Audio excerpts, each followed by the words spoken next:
Hello and welcome to Marple's Mind, where every story feels like a conversation. Over a warm cup of coffee today, I bring you a brand new Miss Marple mystery, filled with twists, clues, and clever deductions. Make yourself comfortable and let's unravel the case together. And if you'd like, leave a quick comment and tell me where you're joining from.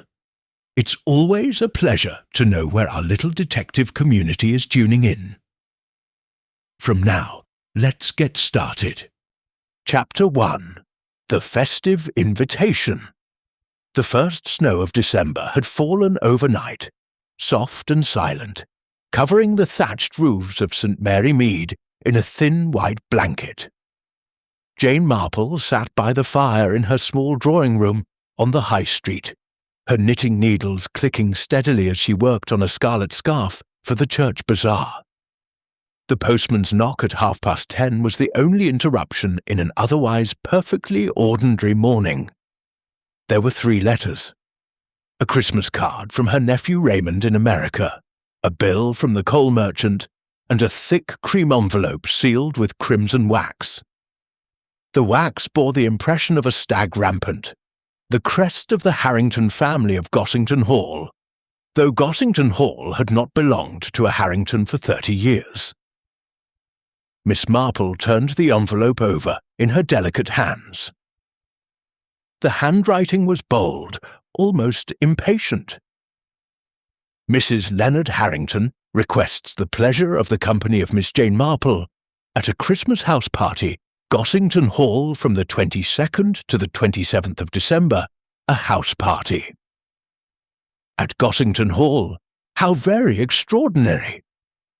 The new Mrs. Harrington, Daphne, the third wife, was not yet 40, and had married Leonard Harrington only last spring, 6 months after the death of poor, frail Mrs. Harrington II. Leonard himself was 73 and richer than anyone in 3 counties. People said Daphne had married him for the money, but people always said that sort of thing. Miss Marple reserved judgment. She read the card again. The guest list, printed in elegant copperplate on the inner flap, was surprisingly long for a country house in winter. Colonel and Mrs. Bantry, old friends, Sir Henry Clithering, retired Commissioner of Scotland Yard, a famous actress named Valerie Saint, a young man called Desmond Curry, who wrote dreadful modern plays, Leonard's nephew and heir Julian Harrington, Julian's much younger wife Gloria, and, most curiously, an American cousin no one in the village had ever heard of, a Mr. Paul Craven. Miss Marple laid the card on the little table beside her chair and stared into the fire. Gossington Hall had stood empty for years after the murder there in '32, an affair she still remembered with perfect clarity. Then Leonard Harrington had bought it, restored it, and filled it with modern furniture and loud parties. The village had not entirely approved. Yet here was an invitation, written in Daphne Harrington's own dashing hand, asking Miss Marple, of all people, to spend Christmas under that roof. She picked up her pen and wrote a polite acceptance on a sheet of her best notepaper. One never refused an opportunity to observe human nature at close quarters, especially at Christmas, when emotions ran high and tongues grew loose. 2 days later, on the afternoon of the 22nd, Miss Marple was driven up the winding drive of Gossington Hall, in Colonel Bantry's ancient Daimler. The house had changed almost beyond recognition. New wings, a glassed inn, winter garden, and a garish fountain in the shape of a leaping dolphin. Hundreds of coloured fairy lights twinkled along the eaves, and a gigantic Norwegian spruce stood on the front lawn, draped in silver tinsel that glittered even in daylight. The front door flew open before the car had quite stopped. Daphne Harrington herself came running down the steps, bareheaded despite the cold, her golden hair streaming behind her like a film star's. "Miss Marple, you came! How perfectly marvellous!" She seized both of Miss Marple's hands and kissed her lightly on each cheek, leaving a trace of scarlet lipstick and the scent of expensive French perfume. Leonard Harrington followed more slowly, leaning on a Malacca cane. He was tall, stooped, and very red in the face, but his eyes were shrewd. "Welcome to the circus, Miss Marple," he said gruffly. "Hope you like noise." Inside, the hall blazed with light. An enormous fire roared beneath a marble mantelpiece that Miss Marple remembered from the old days. A Christmas tree reached almost to the ceiling, hung with glass baubles the size of oranges. Somewhere deeper in the house, a gramophone was playing White Christmas at full volume. Daphne steered her guest through the throng. "You must meet everyone at once, or they'll sulk dreadfully." Colonel Bantry, florid and jovial, raised a glass of whisky in greeting. Dolly Bantry embraced Miss Marple warmly and whispered, "Isn't it all too utterly vulgar, darling? But one mustn't say so." Sir Henry Clithering, silver-haired and immaculate, bowed over Miss Marple's hand. "My dear Jane, I had no idea you were expected. This promises to be a most interesting Christmas." Julian Harrington, the nephew, was dark and handsome in a sulky way. His wife Gloria wore a backless emerald evening gown despite the season and looked bored. Desmond Curry, the playwright, had a nervous habit of pushing his horn-rimmed spectacles up his nose every few seconds. Valerie Saint, the actress, floated about in clouds of violet chiffon, cigarette holder in hand, trailing admirers. The American Paul Craven turned out to be tall, bronzed, and disconcertingly cheerful. "Gee, Miss Marple," he said, shaking her hand with enthusiasm. "I've heard all about you from Sir Henry. England's greatest lady detective, huh?" Miss Marple smiled her gentle, deprecating smile. "People do exaggerate, Mr. Craven." At 7 o'clock they went in to dinner.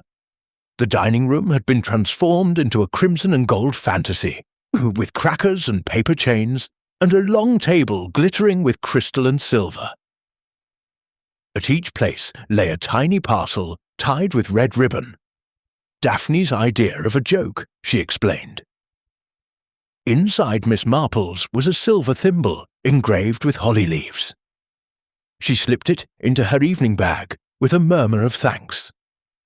The first course was turtle soup, the second roast goose with all the trimmings. And then, just as the footmen were clearing the plates, Daphne clapped her hands like an excited child. "Now for the real treat!" she cried. "My famous Christmas fruitcake! Mrs. Polk in the village has been feeding it brandy since August, and I iced it myself this morning."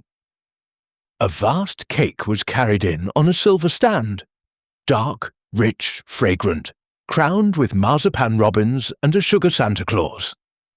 Leonard Harrington carved with ceremonial solemnity, while Daphne poured generous glasses of port. Miss Marple accepted the smallest possible slice. Fruitcake was inclined to lie heavily on the chest, and at her age one had to be careful. Across the table, old Mr. Harrington raised his glass. "To absent friends," he said, his voice suddenly thick. Everyone drank. The actress Valerie Saint took a delicate bite of cake and declared it divine. Julian Harrington ate mechanically, his eyes on his plate. Gloria pushed hers away after one mouthful. Paul Craven asked for a second helping and praised it loudly in his transatlantic drawl. Miss Marple nibbled, listened, and watched. Outside, the snow had begun to fall again, thick and silent, blotting out the world beyond the lighted windows. Inside Gossington Hall, the fire crackled, the gramophone played Silent Night, and 20 people laughed and talked and pretended that everything was perfectly normal. But Miss Marple quietly finishing her slice of Christmas fruitcake, noticed two things. First, that Leonard Harrington had not touched his portion at all. And second, that someone in this very room, was watching the old man with an expression it was impossible to mistake. It was the look of a person waiting. Chapter 2. The Poisoned Slice. The laughter was still echoing when it happened. Leonard Harrington had just set down his port glass and reached for the silver cake fork. Daphne, radiant at the head of the table, leaned forward to watch him take the ceremonial first bite of her masterpiece. Everyone else was already eating, or pretending to. Crumbs of marzipan littered the damask cloth like golden snow. Leonard carved himself a generous wedge, thick with glazed cherries and soaked in brandy. He raised it to his lips. "Darling, do tell us again how many times you fed it," Daphne trilled. "Every Thursday since August," he grunted, mouth already full. "You never let me forget." He chewed once, twice, then swallowed. The fork had barely returned to his plate when his face changed. At first it was only a flicker, the red flush deepening to purple, a small choking sound that might have been a crumb caught in the throat. Dolly Bantry noticed first. "Leonard, are you quite well?" He tried to answer. Instead he lurched forward, both hands clutching at his collar. The heavy signet ring on his right hand clattered against the table as he knocked over his glass. Port bled across the white cloth like fresh blood. "Leonard!" Daphne screamed. He rose half out of his chair, eyes bulging, then collapsed sideways. The Riom chair toppled with him. His body hit the floor with a terrible finality. Limbs splayed among scattered holly leaves and shards of royal Doulton. For one stunned heartbeat, the room was utterly silent except for the faint, tinny continuation of Silent Night from the gramophone in the hall. Then chaos erupted. Daphne flung herself down beside her husband, beating at his chest with frantic fists. "Leonard! Leonard, speak to me!" Colonel Bantry barked. "Give him air, woman!" and tried to pull her away. Valerie Saint gave a theatrical shriek and fainted into Desmond Curry's unwilling arms. Gloria Harrington stood frozen, one hand pressed to her mouth, emerald gown glittering like serpent scales. Julian Harrington alone remained seated, staring at his uncle's body as though it were a moderately interesting newspaper headline. Miss Marple had already slipped from her chair and knelt on Leonard's other side. She pressed 2 fingers to the side of his neck, then lifted one eyelid with gentle precision. The pupil was a pinprick. "Dr. Haydock," she said calmly. "We need Dr. Haydock at once." Sir Henry Clithering was already at the telephone in the hall.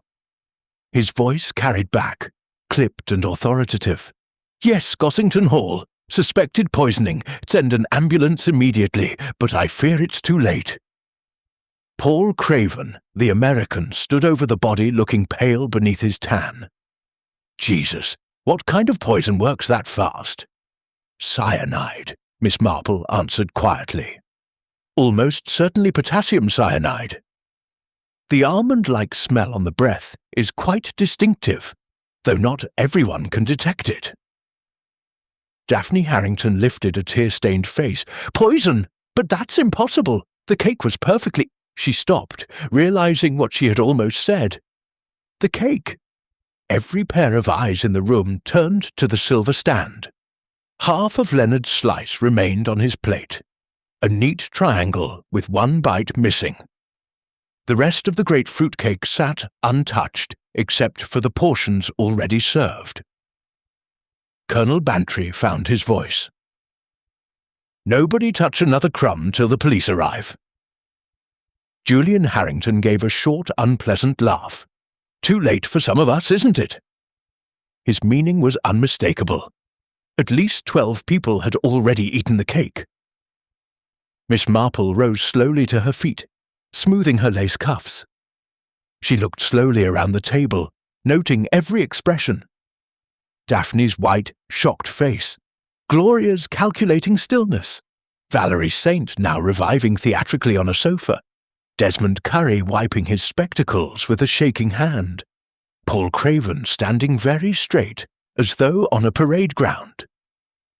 And the empty place where Leonard Harrington would never sit again. Sir Henry returned, grim. Haydock will be here in 10 minutes. Inspector Craddock is coming from Much Benham. The snow's heavy, but they'll manage. Daphne began to sob, loud, ragged sobs that seemed to tear her in two. Who could have done this? Everyone loved Leonard. Miss Marple did not correct her. She had lived too long to believe that wealth ever made a man universally beloved. The footman, Polk, son of the village baker's sister, hovered in the doorway, looking green. Shall I clear the table, madam? No! Half a dozen voices shouted at once. Polk flinched as though struck. Miss Marple moved quietly to the sideboard and picked up a clean napkin. With delicate care, she lifted Leonard's plate, folded the napkin over the remaining slice, and placed it inside an empty soup tureen. Evidence, she murmured to Sir Henry, best preserved exactly as it is. Sir Henry nodded approval. Quite right, Jane. Outside, the snow kept falling, thick and relentless. Inside, the fire crackled on, indifferent. The Christmas tree lights blinked their cheerful colours over a scene of sudden death. Dr. Haydock arrived 20 minutes later, stamping snow from his boots. He knelt briefly by the body, sniffed the lips, and stood up, shaking his head. Potassium cyanide, no question. Must have been in that last mouthful. Poor devil didn't stand a chance. He glanced at the tureen where Miss Marple had stored the poisoned slice. Good thinking. The police laboratory will need that. Daphne was now lying on a chaise longue, being ministered to by Mrs. Bantry with smelling salts. She kept repeating, "My cake, my beautiful cake." Julian Harrington poured himself a large whisky with a steady hand. Well, he said to no one in particular. Uncle Leonard always did say he wanted to go quickly. Seems someone granted his wish. Gloria shot him a look of pure venom. Miss Marple sat quietly in a corner, her grey head bent as though in thought. In fact, she was counting. 12 people had eaten the cake. Only one had died. That meant one of two things. Either the poison had been intended solely for Leonard Harrington, and placed only in his portion, possible but extraordinarily difficult with a shared cake, or the poison had been scattered at random through the whole fruitcake, and Leonard had simply been unlucky. Neither possibility was comforting. The grandfather clock in the hall struck 9. Somewhere in the distance, a police siren wailed, growing louder as it fought its way through the snow. Miss Marple folded her hands in her lap and waited. The Christmas house party had barely begun, and already one guest would never see another morning. Chapter 3. Suspects in the Snow. By 10 o'clock the snow had turned vicious. It drove horizontally against the tall windows of Gossington Hall, hissing like steam as it struck the glass. The police car from Much Benham arrived half an hour late, its tyres chained, its blue lamp barely visible through the white curtain. Inspector Dermot Craddock stepped out first, tall, dark, and unmistakably annoyed at being dragged from his fireside 2 days before Christmas. Sergeant Pettifer followed, carrying a large black bag and a look of stoical misery. Sir Henry Clithering met them at the door. A brief, low-voiced conversation took place. Then Craddock strode into the drawing-room, where the house party had been herded like sheep after the doctor pronounced Leonard Harrington officially dead. The body still lay where it had fallen, covered now by a crimson velvet cloth from one of the sofas. The Christmas tree lights reflected garishly on the polished floor around it, giving the scene a grotesque carnival air. Craddock's gaze swept the room. "Nobody has left the house?" "Impossible," Colonel Bantry said. "Look outside, man. We're cut off. Telephone lines are down, and the drive is 4 feet deep already." Craddock nodded grimly. "Then we are all prisoners together until the snowplough arrives, which may not be until Boxing Day. Convenient for someone, perhaps." He turned to the assembled guests. They presented a tableau of shock, suspicion, and barely suppressed hysteria. Daphne Harrington sat wrapped in a sable coat. Although the room was warm, her beautiful face blotched with crying. Julian Harrington stood behind her chair, one hand resting lightly on her shoulder, a gesture that might have been protective or possessive. Gloria, his wife, had retreated to the window seat and was staring out at the storm as though it personally offended her. Valerie Saint reclined on a chaise, a fresh cigarette trembling between her fingers. Desmond Curry kept polishing his spectacles until the lenses squeaked. Paul Craven, the American, had poured whiskey for half the room but drank none himself. His eyes were watchful. Miss Marple sat quietly near the fire, her small black bag on her lap, knitting undisturbed. Craddock raised his voice. "Until my men can get here properly, no one is to leave this room without my permission. The kitchens, pantries, and the late Mr. Harrington's study are sealed. Sergeant Pettifer will remain on guard." A collective shiver ran through the guests. Outside, the wind howled like a living thing. Craddock continued. "Dr. Haydock has taken a preliminary sample from the deceased's mouth and from the remaining fruitcake. He believes the poison was cyanide, introduced into Mr. Harrington's portion only. That narrows the field considerably." "Does it?" Julian Harrington asked softly. "Anyone could have slipped something onto Uncle's plate while we were all talking." "True," Craddock conceded, "but it would require nerve, timing, and a certain amount of luck. Cyanide crystals dissolve almost instantly in moist food. A few grains sprinkled on the top surface of that slice would be invisible beneath the icing." Daphne gave a broken sob. But why would anyone want to kill Leonard? He was kind, generous. Julian's hand tightened almost imperceptibly on her shoulder. Miss Marple spoke for the first time, her voice gentle but perfectly audible. "My dear Mrs. Harrington, kindness and generosity are sometimes remembered differently by those who expect to inherit them."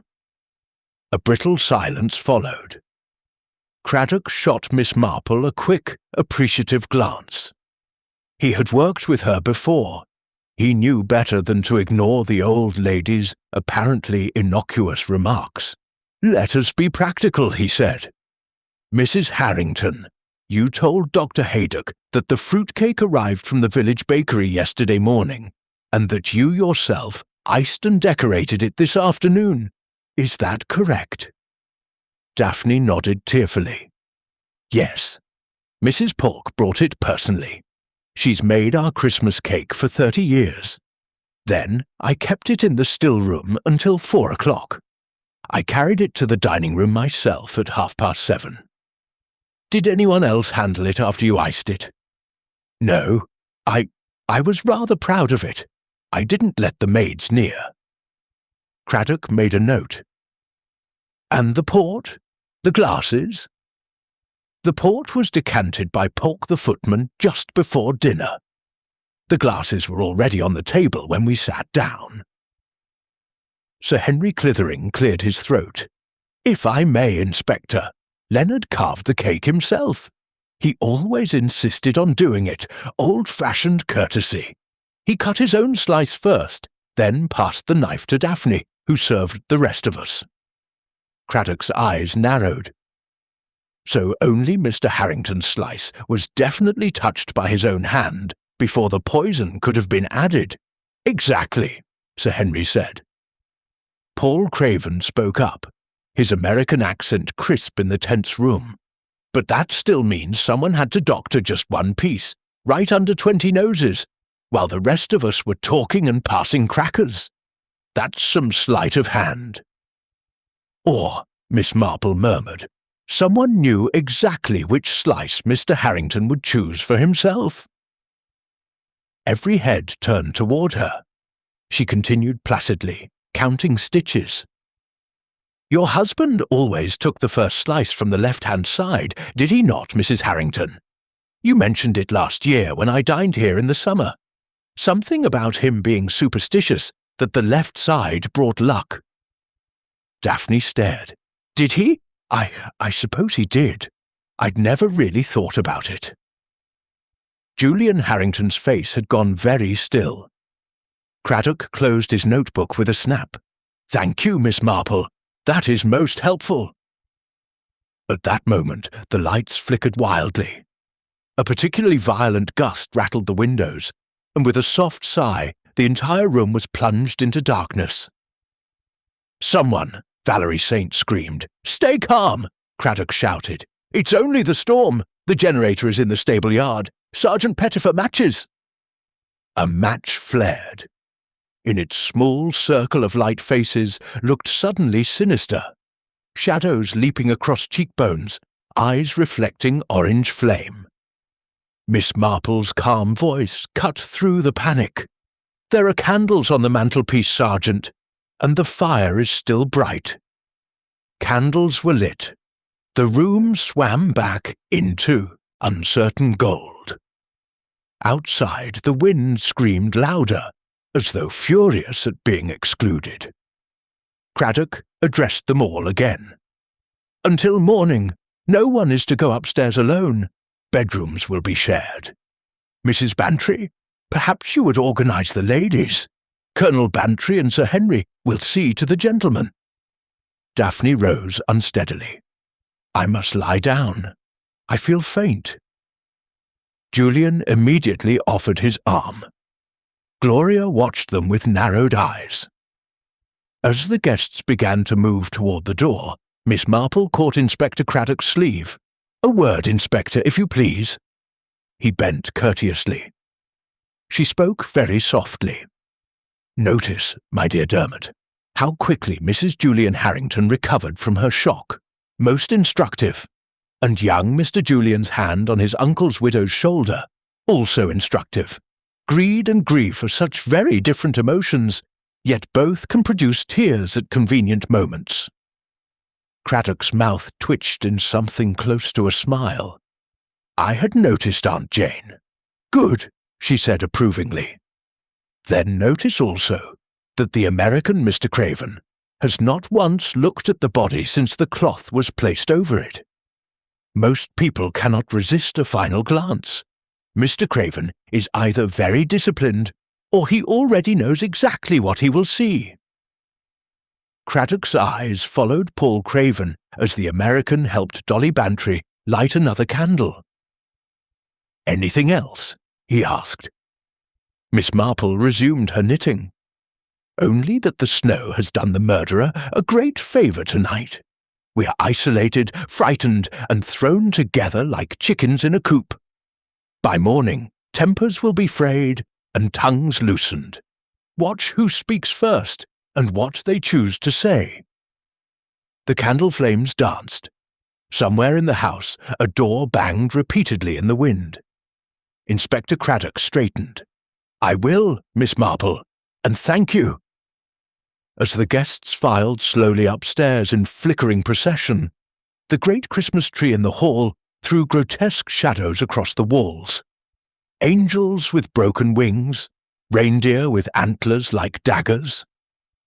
And high above them all, the portrait of the first Mrs. Harrington, Leonard's mother, gazed down with cold, painted eyes upon the house where her son had just been murdered. The snow kept falling. No one would leave Gossington Hall tonight. And somewhere among the little group climbing the stairs, one person was already planning the next move. Chapter 4. Whispers from the Past. The house did not truly sleep that night. It only pretended to. Doors opened and closed with exaggerated care. Floorboards creaked under stealthy feet. Every so often, a candle would appear at the end of a corridor and vanish again, like a will-o'-the-wisp leading the unwary deeper into the dark.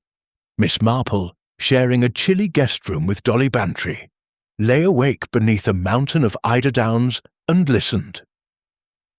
At 2:30 she heard the unmistakable scrape of the attic ladder being lowered. Someone was going up to the lumber rooms, under the eaves. She slipped from bed, found her woolen dressing gown and bedroom slippers, and took the small electric torch she always carried in her handbag. Dolly snored gently, quite unconscious. Brandy had been prescribed by Dr. Haydock, and Dolly had obeyed. The great staircase was a cavern of shadows. Candles had been left burning in the sconces along the upper landing, but most had guttered out.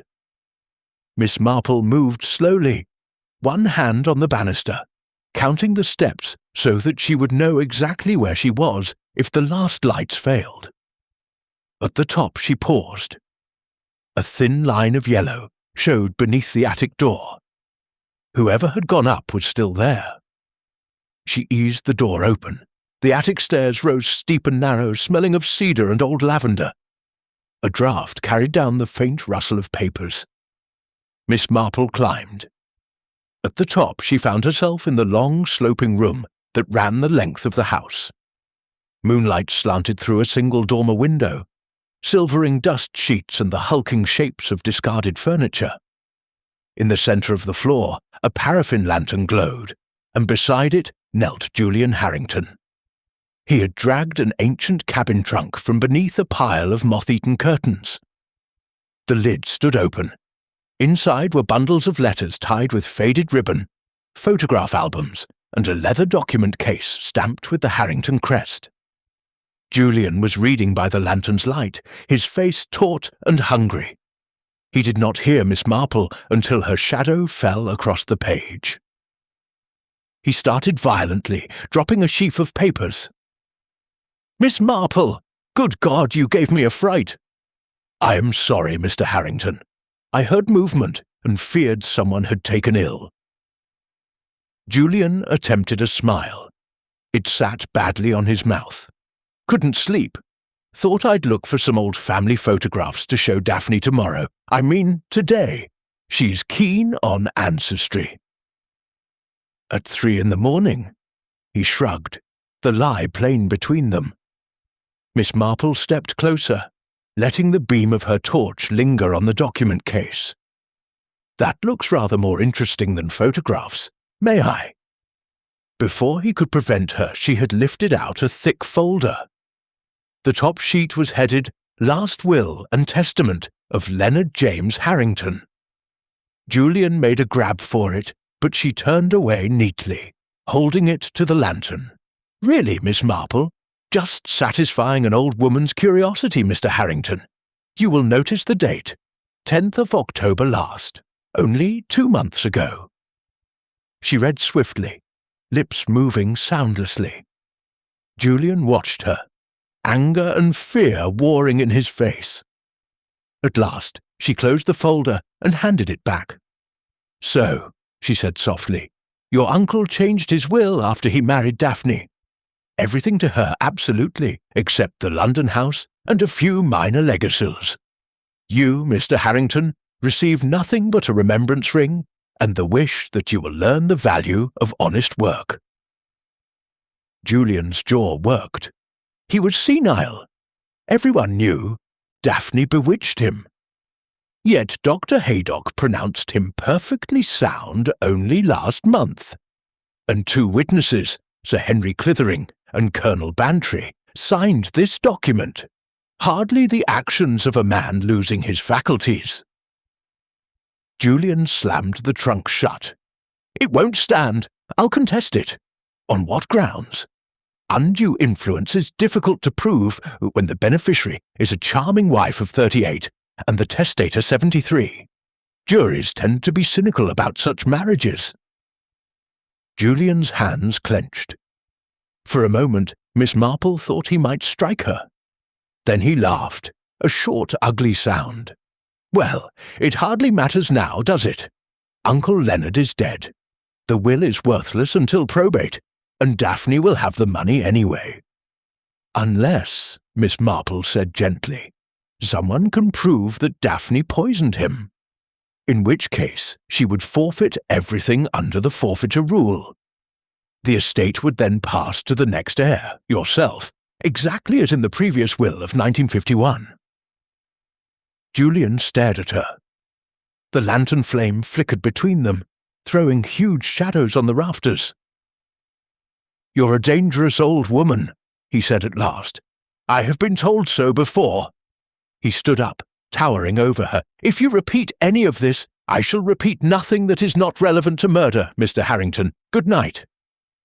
She left him standing among the ghosts of his family's past and descended the attic stairs with the same unhurried dignity she had ascended them. Back in the corridor, she paused. Another door, the one to the old nursery wing, stood slightly ajar. A faint scent of violet perfume drifted out. Miss Marple pushed the door wider. Valerie Saint sat at a dusty dressing table, her famous face illuminated by a single candle. She was reading a letter, tears cutting channels through the powder on her cheeks. She looked up, startled but not ashamed. "Oh, it's you. Come in if you want. Everyone else is spying tonight. Why shouldn't you?" Miss Marple closed the door softly behind her. Valerie held up the letter. "From Leonard, written last week. He promised to leave me enough to save the theatre I've been trying to buy in Shaftesbury Avenue. £25,000. Now it's all gone to that little gold digger." She laughed bitterly. "I told him I'd be ruined without it. He said, 'My dear, you will always fall on your feet or onto your back, which is much the same thing.' Cruel old beast, but I needed that money." Miss Marple regarded her thoughtfully. "And did you love him, Miss Saint?" Valerie crushed the letter in her fist. "Love? I gave him what he wanted, and he gave me jewels and promises. That was the bargain. Tonight he broke it." She looked suddenly very tired. "I didn't poison him, if that's what you're thinking. I'm not quite such a fool." Miss Marple inclined her head. "Thank you for your candour." She left the actress weeping among the ghosts of long-forgotten nursery toys. As she reached her own room, a third encounter awaited her. Paul Craven was leaning against the wall opposite her door, arms folded, a cigarette glowing between his fingers. "Evening, Miss Marple. Or morning, I guess. Mr. Craven." He studied her face in the dim light. "You've been busy. One does not sleep well after murder. Tell me about it." He drew on the cigarette, the tip flaring red. "I came to ask a favour. If anyone starts throwing accusations around tomorrow, will you remember that I never met Leonard Harrington before yesterday? I've got no motive anyone can find." Miss Marple looked at him steadily. "Yet you refuse to look at the body. Most people cannot resist. Why was that, Mr. Craven?"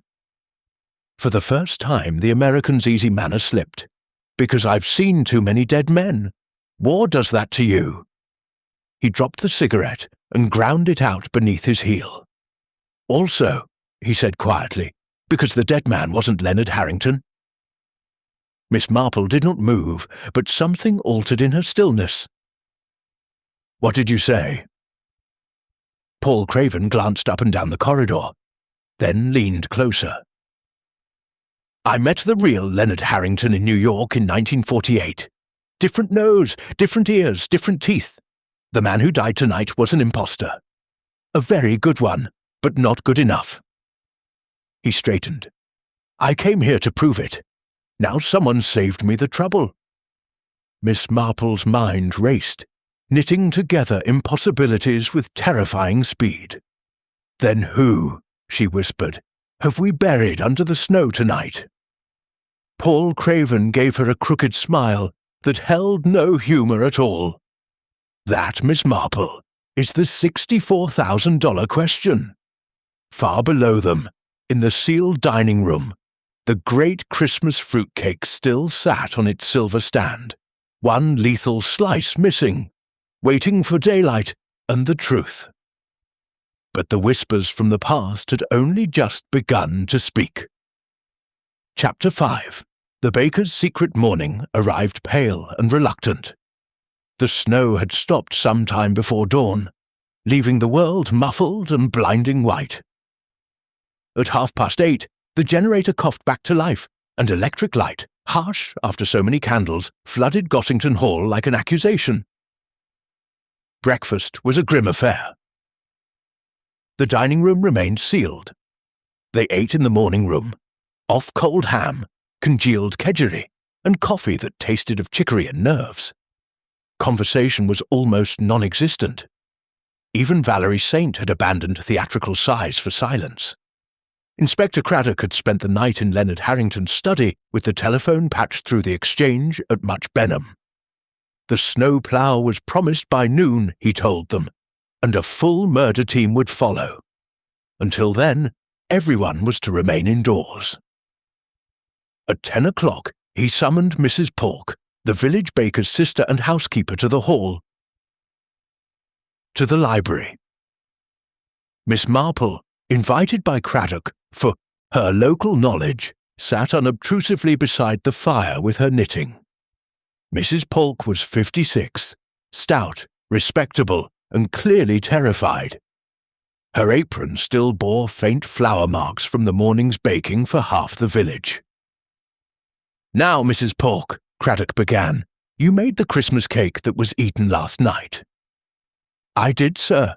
Same recipe I've used these 30 years for old Mrs. Harrington, God rest her, and then for the master after he bought the hall." "When did you deliver it?" "Yesterday forenoon, sir. About 11. Madam wanted it early so she could ice it herself." "Was the cake cut or tampered with in any way before you brought it?"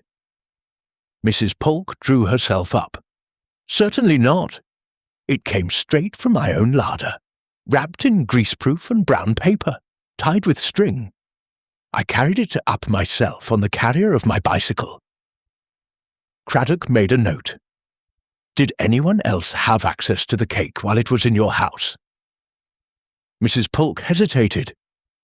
The hesitation was tiny, but Miss Marple caught it. "Anyone at all?" Craddock pressed. Mrs. Polk's hands twisted in her apron. "Well, there was my nephew Reggie. He's been staying with me since Michaelmas. Lost his place in London. Something about missing stock at the warehouse where he worked. He's a good boy, really, but wild." Craddock's eyes sharpened. "Was this Reggie alone in the house with the cake at any time?" "Only for an hour or so on Wednesday afternoon. I'd gone to the Women's Institute.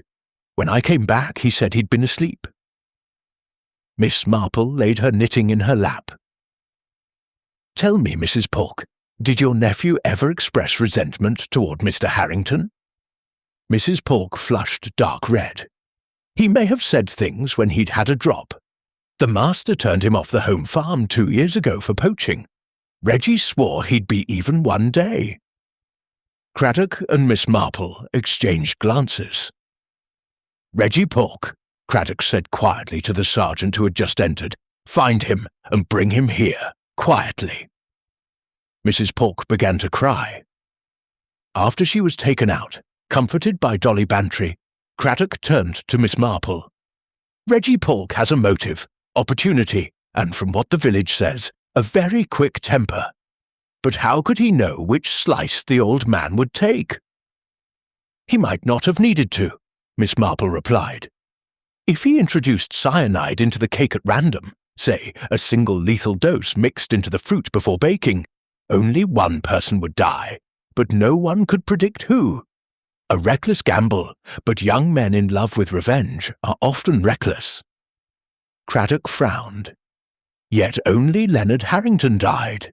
Exactly, said Miss Marple, which brings us back to the question of the slice itself. At 11 o'clock the snowplough finally roared up the drive, followed by 2 black police cars and an ambulance. The house filled with purposeful feet. Photographers, fingerprint men, and a police surgeon from county headquarters took possession of the dining room.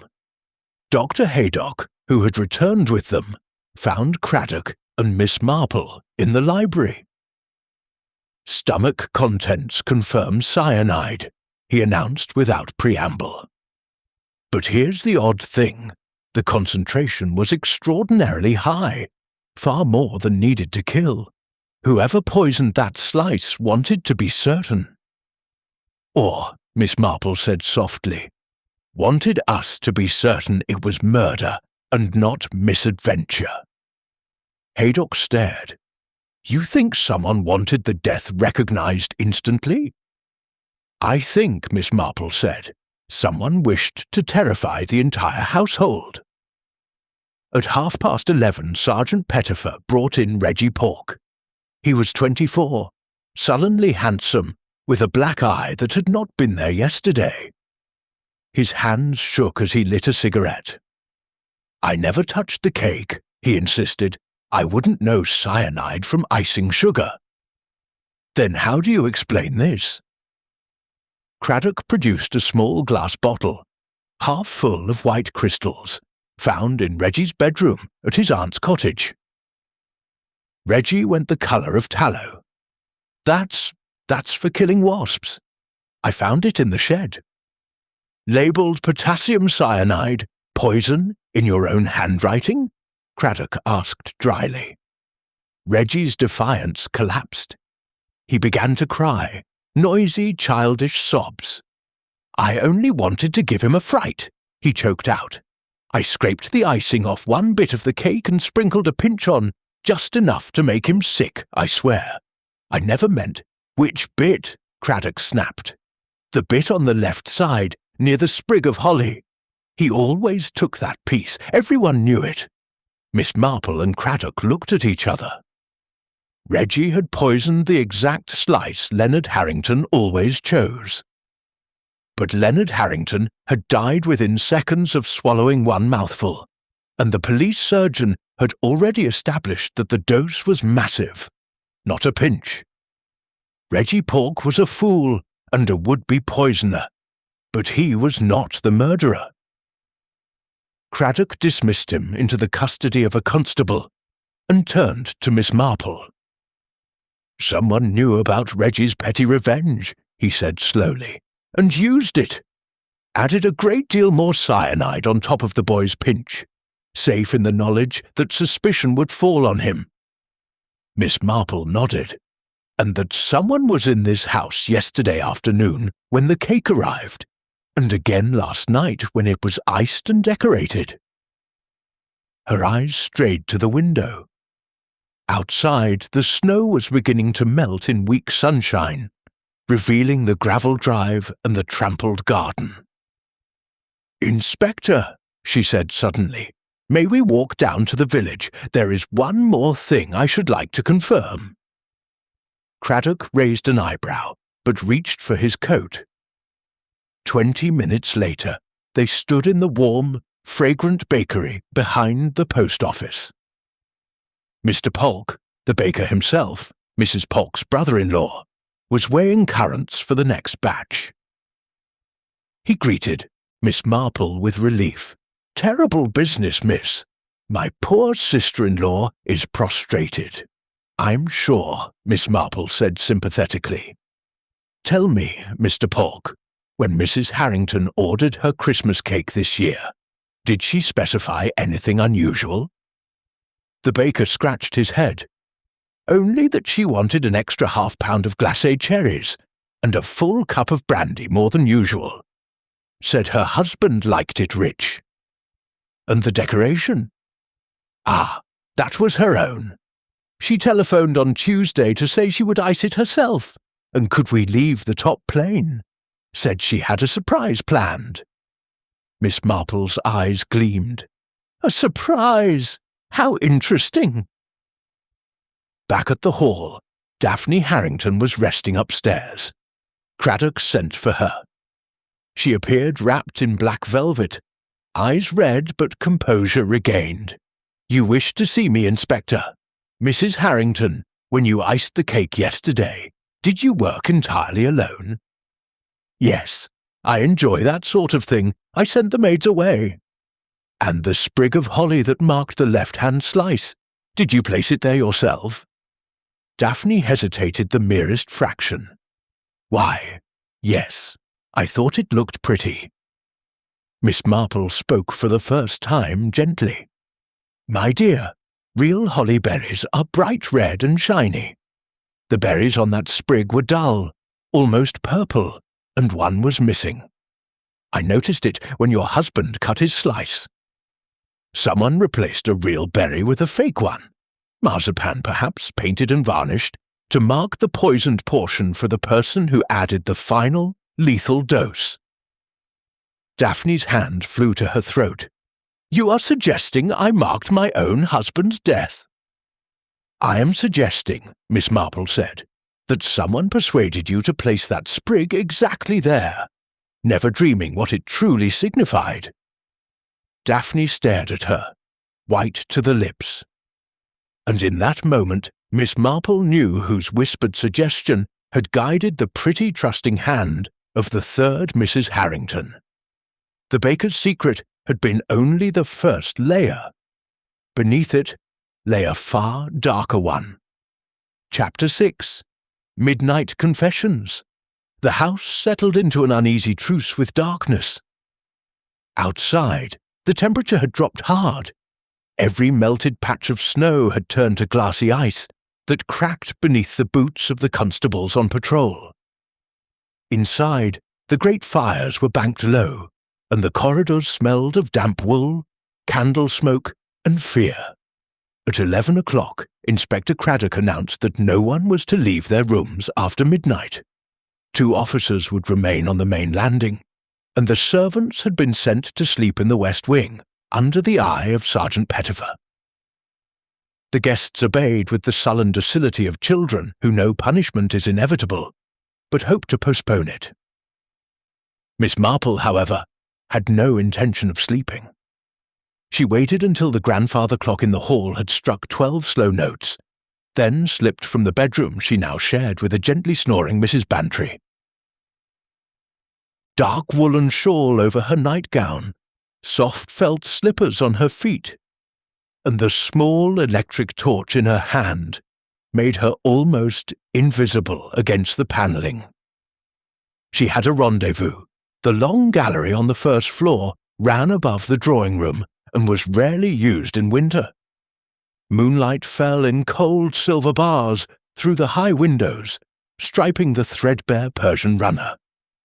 At the far end, beneath a gloomy portrait of a Harrington in the armour of Charles III, a single candle burned on a marble console table. 3 people were already waiting. Sir Henry Clithering stood with his back to the fireplace, arms folded. Paul Craven leaned against a window embrasure, cigarette glowing. And Daphne Harrington, wrapped in a white sable coat over her nightgown, looked small and terribly young. They turned as Miss Marple's quiet footsteps reached them. "Thank you for coming," Miss Marple said simply. "I think it is time we spoke plainly, while the house is quiet and certain ears cannot overhear." Sir Henry gave a short nod. "Craddock knows we're here. He'll keep the landing clear for half an hour." Paul Craven crushed his cigarette beneath his heel. "Let's have it then. Who killed the old man, and why are we all pretending we don't already know?" Daphne made a small, wounded sound. Miss Marple regarded her with compassion. "My dear, you placed the holly sprig exactly where you were told, did you not? Because someone you trusted said it would look prettier on the left." Daphne's eyes filled. Julian said Leonard always cut from the left, and the sprig would guide him to the best cherries. He made it sound like a sweet little secret between us. I thought it was romantic." Her voice cracked. "How could I know?" "You could not," Miss Marple said gently. But Julian knew Reggie Pork had already dusted that slice with a pinch of cyanide. He counted on us discovering the boy's bottle, and assuming the dose was lethal.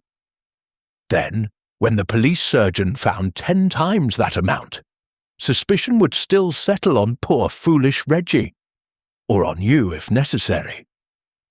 Either way, Julian would inherit. Paul Craven gave a low whistle. "Cold-blooded son of a—" Sir Henry cut in. "There's rather more to it than that, Jane. Tell them, Paul." The American lit another cigarette, the match flaring briefly on his lean face. "The man who died wasn't Leonard Harrington. I told Miss Marple last night, and I've spent today proving it. Fingerprints, dental records, an old bullet wound in the left shoulder from Korea. None of it matches the real Leonard, who was invalided out of the war with a limp and a silver plate in his skull. The real Leonard Harrington has been dead since 1959.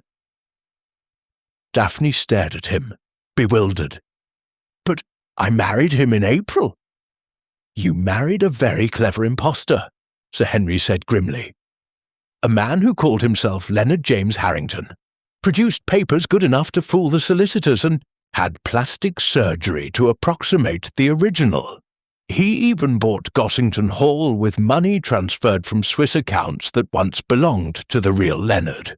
We believe the impostor was an American confidence man named Leonard Hargrave. Note the similarity. Who vanished from New York around the time the real Harrington was last seen alive." Paul Craven took up the story. "I was hired by an insurance company that never quite believed Leonard Harrington died in that car crash in Switzerland 6 years ago. Too convenient, too much money unaccounted for. I've been watching the fake for months. When he announced this house party, I wangled an invitation through a mutual acquaintance. I intended to confront him after Christmas and force a confession." He looked almost regretfully at the floor. "Someone saved me the trouble." Daphne had gone deathly pale. "Then the man I loved, the man I slept beside, was a stranger." "A stranger who intended to enjoy your marriage for a few years," Miss Marple said, "then probably die of heart failure and leave you a wealthy widow, while his associates abroad collected the real fortune. Murder was never part of his plan, but someone here discovered the deception." All eyes turned instinctively toward the doorway behind them. Julian Harrington stood there, a silhouette against the candle at the far end of the gallery. He held a heavy service revolver pointed steadily at the little group. "Very clever," he said. His voice was perfectly level, almost admiring. "All of you, especially you, Aunt Jane. I always wondered why Uncle Leonard insisted on inviting you." He stepped forward into the moonlight. The gun never wavered. "I knew he was a fraud within a week of the wedding," Julian continued conversationally. "Little things. He didn't remember the name of the pony I had as a child. Couldn't find the safe combination behind the library panelling. Flinched when anyone mentioned Korea. Then I found the surgical scars. After that it was easy. A few inquiries in the right places. A photograph sent to New York. I even met Mr. Craven's predecessor, the private detective who disappeared last summer. Poor fellow, asked too many questions." Paul Craven's fists clenched. "You killed him." "An unfortunate boating accident," Julian said. "Bodies don't always come back up." Daphne made a strangled sound. "Julian, why? Because I was tired of waiting." The calm cracked. Fury poured through. 20 years I danced attendance on that senile old fool, and then this actor, waltzes in and takes everything. The house, the money, you. His gaze lingered on Daphne with raw hunger. "I decided the impostor had to die before the marriage was a year old. The new will was already signed. Everything would come to you, my dear, and I intended to marry you 6 months after putting Leonard in the ground. A tasteful period of mourning." He smiled without warmth. The poisoned fruitcake was perfect. Everyone knew about Reggie's grudge. The police would never look further once they found the bottle in his room. And if they did, the lovely widow would be suspected. Distraught, perhaps suicidal. Another tragedy at Gossington Hall. Sir Henry took a slow step sideways, placing himself between the gun and Daphne. "Put it down, Julian. You're finished." "Am I?" Julian's eyes glittered. "The snow has isolated us beautifully. By the time Craddock's men fight their way back from the village, there will have been a terrible accident. The impostor discovered shoots his accomplice Sir Henry Clithering, the American detective, and poor deluded Miss Marple before turning the gun on himself. Tragic, but conclusive. And I, grief-stricken, will comfort the widow." He raised the revolver. Miss Marple's voice cut across the gallery like a bell. "One small flaw, Mr. Harrington. You forgot the mistletoe." Julian frowned. "What?" She pointed above his head. A bunch of mistletoe, hung by the maids days earlier, drooped from the chandelier directly over him. "Custom demands a kiss beneath the mistletoe," Miss Marple said pleasantly, "and Gloria has been waiting all evening for hers." Julian glanced up involuntarily. In that instant, Gloria Harrington stepped out from behind the heavy window curtains where she had been standing unseen. She held the brass poker from the morning room fireplace in both hands. The first blow caught Julian across the temple. The second sent the revolver spinning across the carpet. He crumpled without a sound. Gloria stood over him, breathing hard, green eyes blazing. "I heard every word," she said, "from the beginning. I wondered why my husband spent so much time comforting the widow. Now I know." She dropped the poker with a clang and looked at Miss Marple. "I should let him hang," she said bitterly, "but I want him alive. I want him to lose everything in a courtroom, the way he tried to take it from me." Sir Henry retrieved the revolver and helped Paul Craven bind Julian's wrists with a curtain cord. Daphne was crying silently into her sable collar. Miss Marple patted her arm. "Courage, my dear. You married a stranger, but you will not hang for him.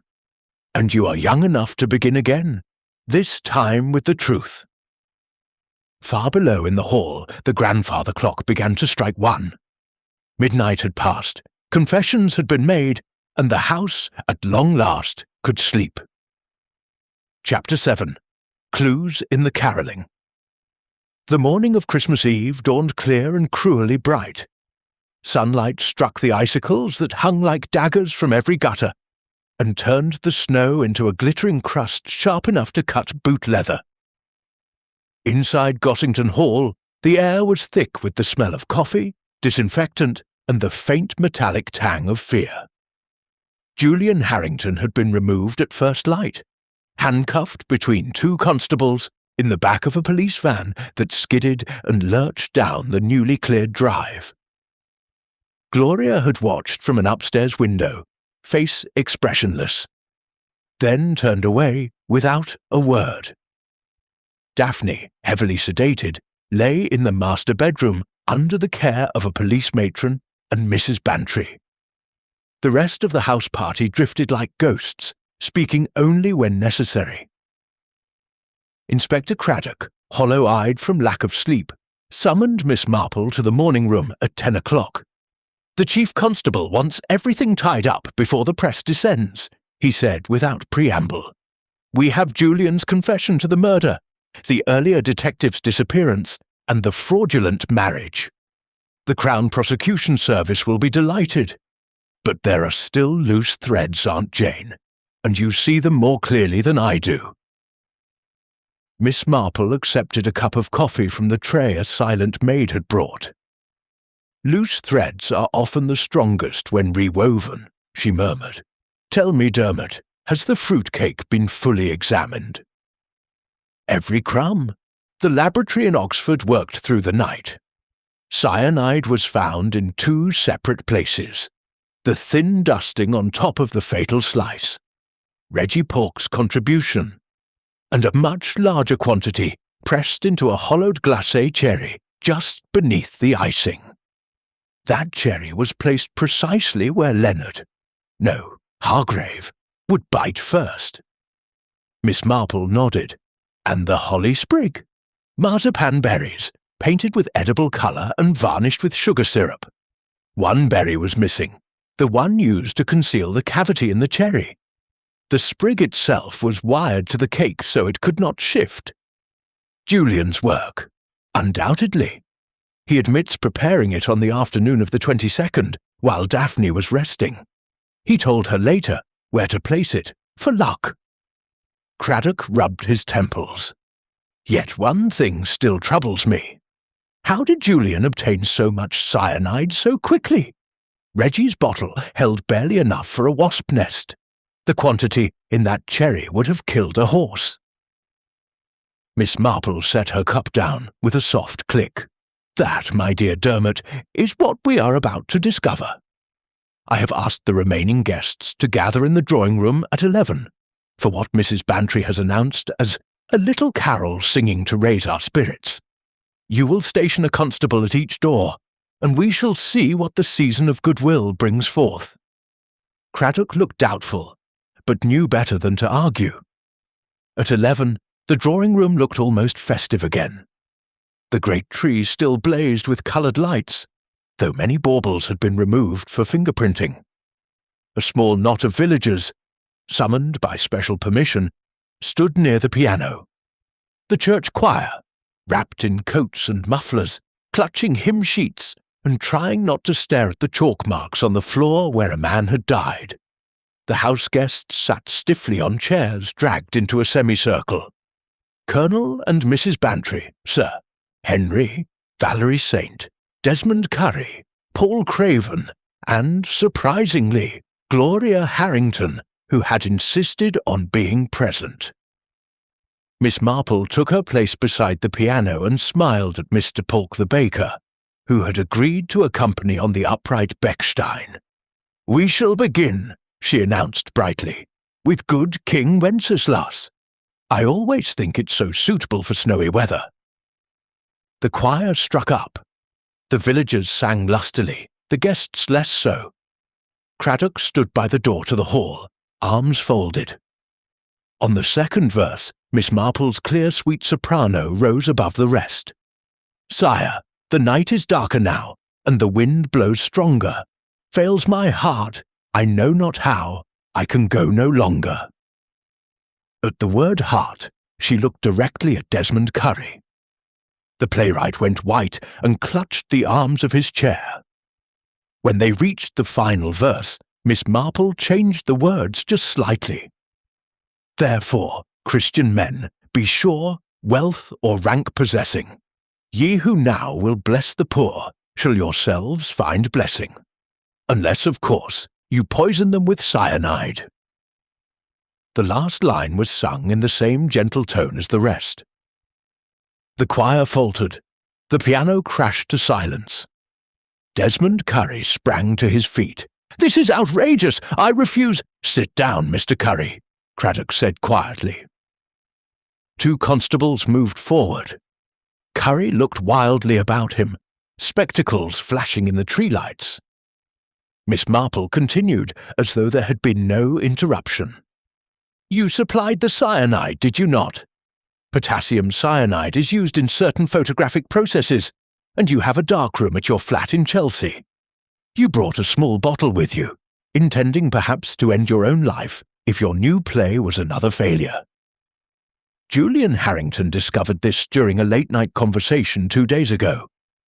He persuaded you that one good deed, helping to expose a cruel impostor, would redeem all your disappointments. You believed him. Curry's mouth worked soundlessly. "Julian told you the poison would only make the impostor ill. Force a confession. He promised no one would ever know your part. But when the man died, you knew you had been made an accessory to murder." Valerie Saint gave a gasp of theatrical horror. "Desmond, you idiot!" Curry collapsed back into his chair, head in hands. "I never meant. He swore it was only to make him sick." Craddock nodded to the constables. "Desmond Arthur Curry, I am arresting you for conspiracy to administer poison with intent to endanger life." As Curry was led away, still protesting, Miss Marple turned to the choir. "Thank you so much. And now perhaps hark. The herald angels sing." The villagers, thoroughly bewildered but obedient, began again. Their voices filled the room, soaring up among the rafters where paper chains still hung like bright, innocent garlands. Paul Craven caught Miss Marple's eye and gave her a small salute. Sir Henry Clithering leaned over and murmured, "How on earth did you know it was Curry?" Miss Marple smiled serenely.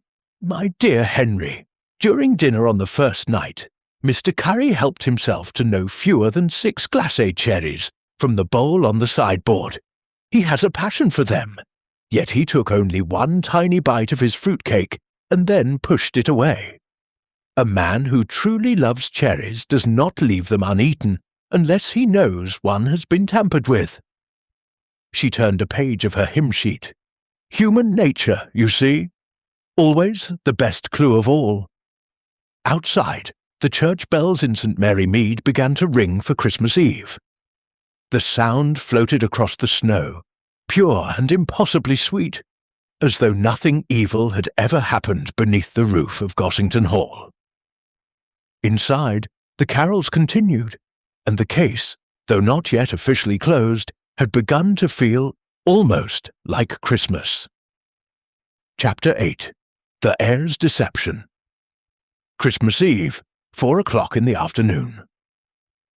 The short day was already dying. A red sun hung low over the frozen fields like a wound in the sky. Inside Gossington Hall, the fires had been built up high, yet the warmth never quite reached the bones of those who remained. Inspector Craddock had departed for Much Benham with Julian Harrington, Desmond Curry, and a vanload of evidence. Before leaving, he had shaken Miss Marple's hand with something close to reverence. "Officially, the case is closed," he told her. 2 men in custody, motive, means, opportunity, and confessions. The Director of Public Prosecutions will be singing carols tonight. But you and I know there is still one small matter unsettled." Miss Marple inclined her head. "The money, Dermot, always the money." "Exactly. The real Leonard Harrington's fortune, millions by all accounts, vanished in 1959. The impostor lived well, but not on that scale. Somewhere there is a Swiss account, or a Liechtenstein trust, or a safety deposit box in Buenos Aires, and only one person in this house still knows where it is." They both looked toward the staircase. Paul Craven, the American cousin, was descending slowly, hat in hand. He had announced an hour earlier that he would be leaving as soon as the drive was fully cleared. A taxi from the station had been ordered for 4:30. Miss Marple intercepted him in the hall. "Mr. Craven, before you go, may I offer you a cup of tea? There is something I should like to return to you." Craven's smile was polite but wary. "That's kind of you, ma'am, but I'm expected in London tonight." "It will take only 5 minutes," she said, and something in her mild tone made refusal impossible. She led him into the library, where a fresh fire crackled and the curtains had been drawn against the dusk. On the blotter of Leonard Harrington's desk lay a small object wrapped in tissue paper. Miss Marple closed the door. "Do sit down, Mr. Craven." He remained standing. She unwrapped the tissue. Inside lay a single, perfect glacé cherry, bright red and glistening. Craven's face did not change, yet the air between them altered as surely as if a blade had been drawn. "Where did you get that?" His voice was very quiet. "From the pocket of the dressing-gown you wore last night," Miss Marple answered. "You took it from the fatal slice when you knelt beside the body pretending to help. You have carried it ever since, have you not? A little keepsake." Craven's eyes flicked to the door. "Please," she said gently, "there is a constable outside, and Sir Henry is listening behind the curtain. Violence would be both unnecessary and unwise." The curtain by the window moved. Sir Henry stepped out, grave-faced. Craven exhaled through his teeth. "All right, what do you want?" "The truth," Miss Marple said. "All of it."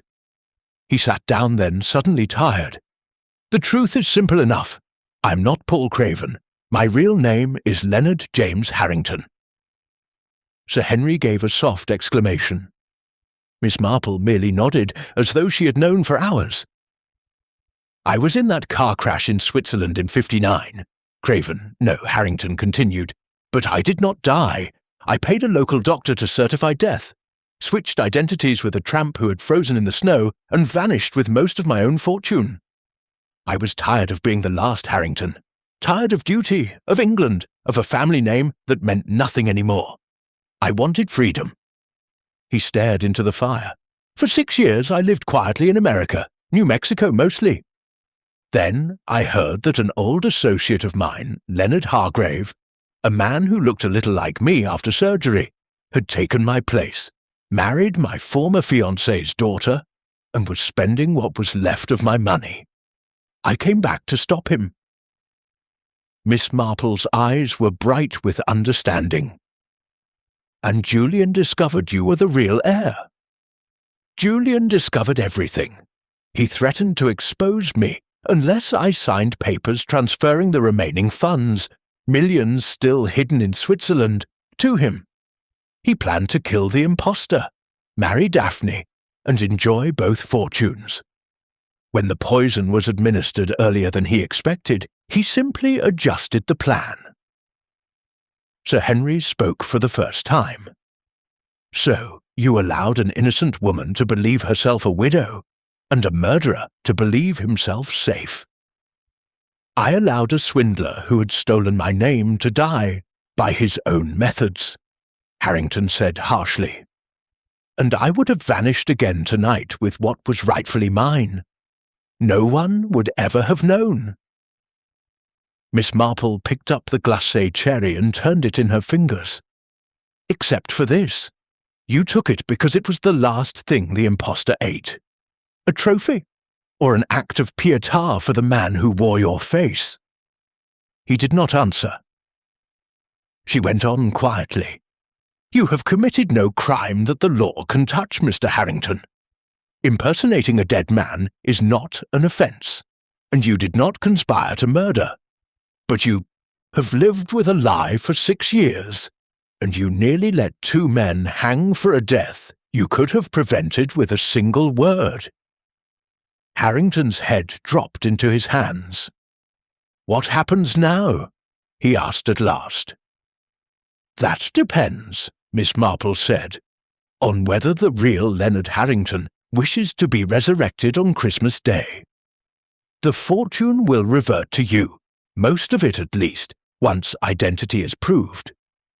Daphne will be a widow in truth, but a wealthy one. The marriage to the impostor will be declared null. Julian and Curry will stand trial for the murder of Leonard Hargrave, not Leonard Harrington.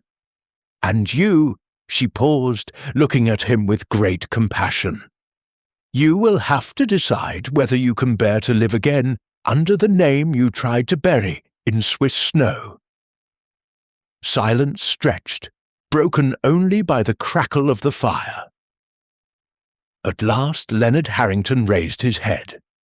The hard lines of the last 6 years had softened. He looked suddenly younger, almost vulnerable. "I have been a coward," he said, "and a fool. Perhaps it is time to stop running." Sir Henry opened a drawer in the desk and took out a fountain pen and a sheet of the heavy-crested notepaper. "Then let us begin with a full statement to Inspector Craddock," he said briskly. "After that, a bath, a shave, and a decent suit of clothes. The prodigal son returns on Christmas morning. What could be more fitting?" Harrington managed a shaky laugh. "Will the village ever forgive me?" Miss Marple smiled her small, wise smile. "My dear, St. Mary Mead has forgiven far worse for the sake of a good story, and you will be the best story we have had since the murder in the library." She placed the glacé cherry back in its tissue and returned it to him. "A souvenir," she said, "not of death, but of resurrection." Outside, the church bells began to ring for evensong, their bronze voices rolling across the snow as though the very air itself were rejoicing. In the library, the fire settled into steady flame, and 3 people, one very old, one very tired, and one very much alive again, began to write the final chapter of a long deception. Chapter 9. Unwrapping the Truth. Christmas morning, 9 o'clock. The church bells of St. Mary Mead had never sounded so triumphant. They rang out across the white fields, bouncing from icicle to icicle, until the whole village seemed to shimmer with their joy. Inside Gossington Hall, the great front doors stood open for the first time in 4 days, and a stream of villagers, in their Sunday best, poured up the drive, drawn by a rumour too astonishing to be believed until seen with one's own eyes. Miss Marple sat in the front pew of the little drawing-room that had been hastily converted into a temporary court. A table had been placed before the marble fireplace. Behind it sat the chief constable, Sir Henry Clithering, and a bewildered representative from the Director of Public Prosecutions who had driven through the night from London. Inspector Craddock stood to one side, trying and failing to suppress a grin. In the centre of the room, between 2 impassive constables, stood Julian Harrington and Desmond Curry. Julian's handsome face was grey with shock. Curry looked as though he had not slept for a week. At a signal from the chief constable, the double doors at the far end were flung open. Leonard James Harrington, the real one, walked in. He wore a dark morning coat that had belonged to his grandfather. Slightly old-fashioned but perfectly cut. His hair was neatly trimmed, his limp barely noticeable. He looked exactly like the portrait that still hung in the gallery, only 30 years older and immeasurably more alive. A collective gasp rose from the villagers crowded at the windows. Someone at the back began to clap. The sound spread until the room rang with it. Julian made a strangled noise. "It's impossible." Leonard Harrington smiled without warmth. "Good morning, nephew. I believe you buried me rather prematurely." The chief constable rapped for silence. "Mr. Harrington has made a full statement, corroborated by dental records, wartime medical files, and fingerprints taken in 1944. His identity is established beyond doubt. The man who died at this table 2 nights ago was Leonard Hargrave, confidence trickster, bigamist, and impostor. The charge against Julian Harrington and Desmond Curry therefore becomes murder of Leonard Hargrave, not of Leonard James Harrington." Julian lunged forward. The constables restrained him without effort. "You can't do this! The will, everything was legally transferred. Everything," Sir Henry said crisply, "was transferred under false pretences. The marriage to Mrs. Daphne Harrington is null and void. The will is waste paper. The entire estate reverts to the lawful heir." Leonard turned to Daphne, who sat pale and tear-stained between Dolly Bantry and Valerie Saint. "I am sorry, my dear. You were deceived as cruelly as the rest of us. But you will not be penniless. I intend to make generous provision." Daphne managed a trembling smile. "Thank you, Leonard." Julian was still shouting about lawyers and appeals when the constables removed him. Desmond Curry went quietly, head bowed, spectacles fogged with tears. When the room had cleared, Leonard Harrington crossed to Miss Marple and took both her hands in his. "I owe you my life," he said simply. "You owe it to your own conscience," she replied.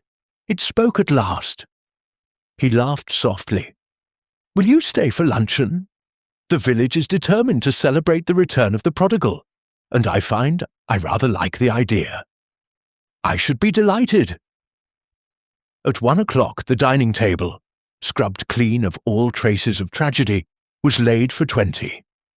The great fruitcake had been replaced by a new one, baked at dawn by Mrs. Polk under the stern eye of 3 constables. Reggie Pork, released with a caution and a severe lecture, served the turkey with shaking hands and a grin wide enough to crack his face. The Christmas crackers were pulled, the paper hats donned. Colonel Bantry made a speech that ended in tears.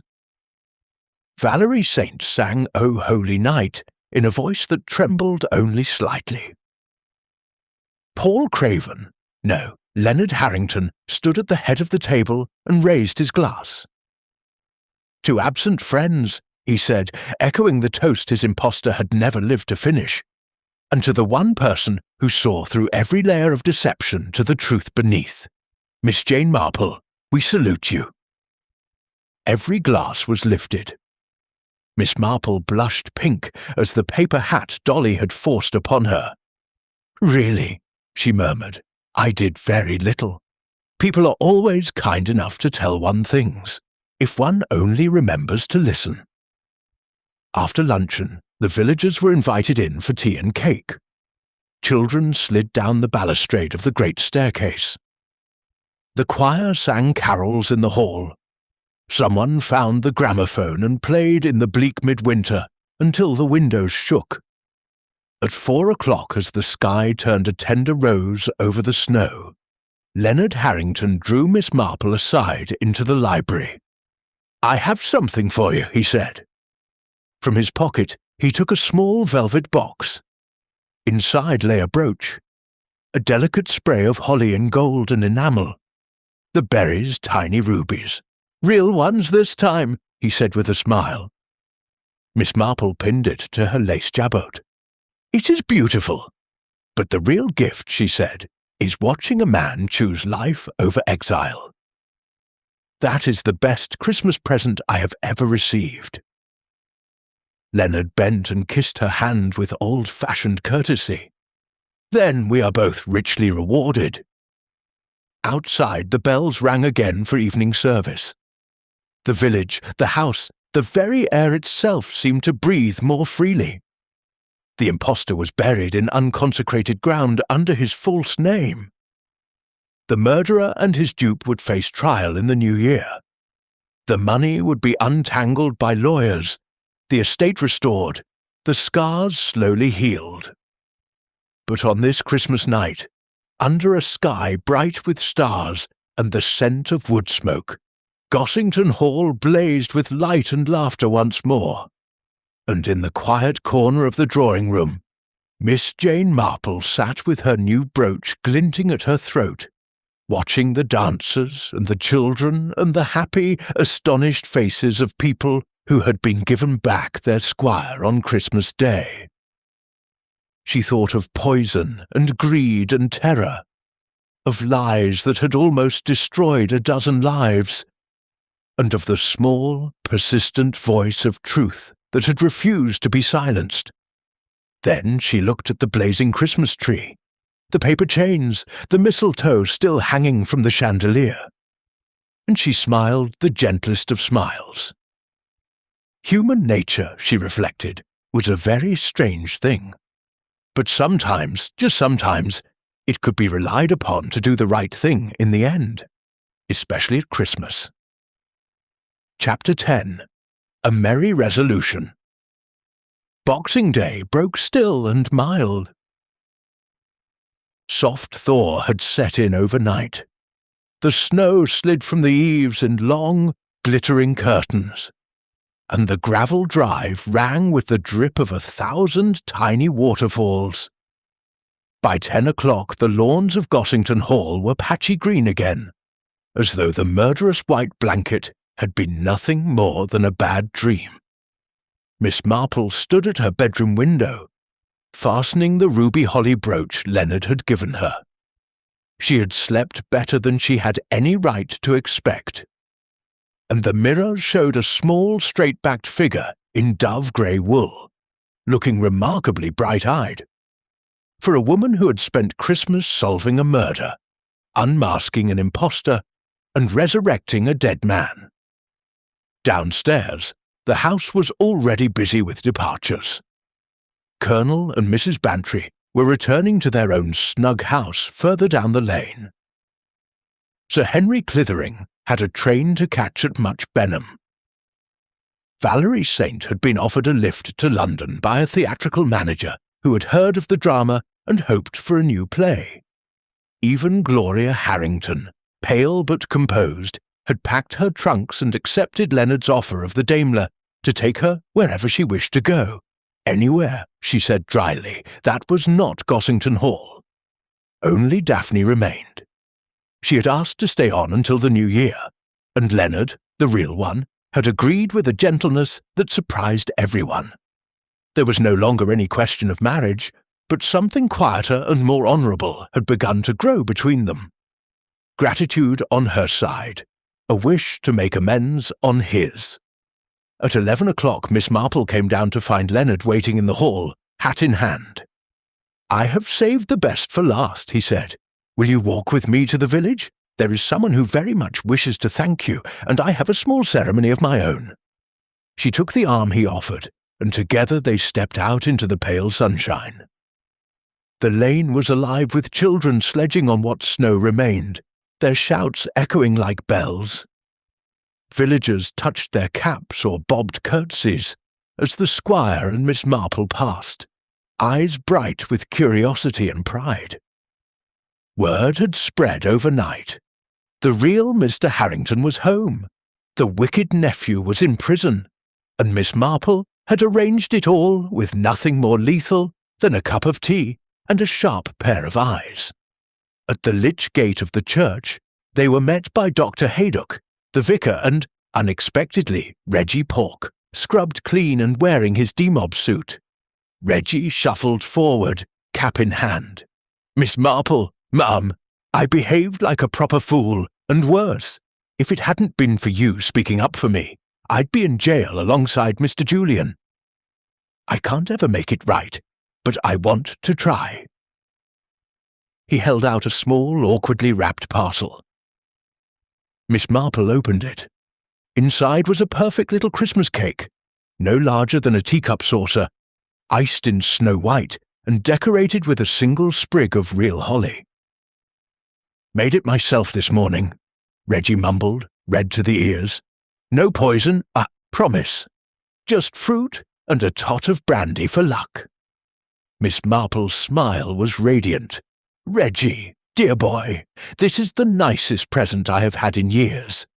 I shall eat it with my tea this very afternoon, and think kind thoughts of you." Reggie's eyes filled. He fled back to the bakery before anyone could see. Leonard offered his arm again. "One more stop." They walked on to the War Memorial, where a small crowd had gathered round something covered by a Union Jack. The vicar cleared his throat. "Miss Marple, on behalf of the parish, we wish to mark this extraordinary Christmas in some lasting way." Leonard drew back the flag. A new name had been carved beneath the list of the fallen of 2 wars. Leonard James Harrington, 1918-1959, presumed, returned to us Christmas Day, 1965. Thanks be to God and to one gentle lady. Beneath it, in smaller letters, "In memory of truths uncovered and justice gently done." Miss Marple found she needed her handkerchief. Leonard spoke quietly. "We thought it fitting. You gave me back my name. The village wished to give you something in return." The vicar pressed a tiny silver medal into her hand. An old St. Mary Mead tradition for quiet heroism. On one side was the church, on the other a spray of holly. The bells began to ring the midday angelus. Children cheered. Someone struck up for "She's a Jolly Good Fellow," and the crowd took it up with gusto. Miss Marple bore it for as long as politeness required, then slipped away with Leonard toward the peace of the Lich Gate. As they walked back up the lane, he said almost shyly, "Will you come often, now that the house is truly mine again? It has been a place of ghosts for too long." "My dear Leonard," she replied, "I shall come whenever you ask, and sometimes when you do not. Someone must keep an eye on you, and on Daphne. Young women are impulsive, and you have been a bachelor for many years." He laughed, the sound light and free. "Matchmaking, Miss Marple." "Merely observing human nature," she said demurely. They parted at her gate. Leonard bent and kissed her cheek. "Happy Christmas, dear friend! The best I have ever had, thanks to you." "And to you, my dear. A very happy Christmas indeed." She watched him stride away up the lane, tall and straight in the winter sunshine, then turned indoors. The fire was lit, the kettle singing. On the little table lay Reggie's tiny cake, fragrant and innocent. Miss Marple cut a slice, poured tea, and settled into her chair. Outside, the thaw continued. Snowdrops were already pushing through the soft earth beneath the yew tree. Spring, though months away, had begun its secret work. Inside, the old lady raised her cup in a private toast. "To truth," she murmured, "to second chances, and to Christmas fruitcake, properly made." Then she ate her cake, found it excellent, and allowed herself the smallest, most satisfied of smiles. Another case was closed. Another, Christmas had worked its quiet miracle. And in St. Mary Mead, the bells kept ringing, as they always would, for peace on earth and goodwill to all, even, in the end, to murderers, impostors, and prodigal squires who came home at last.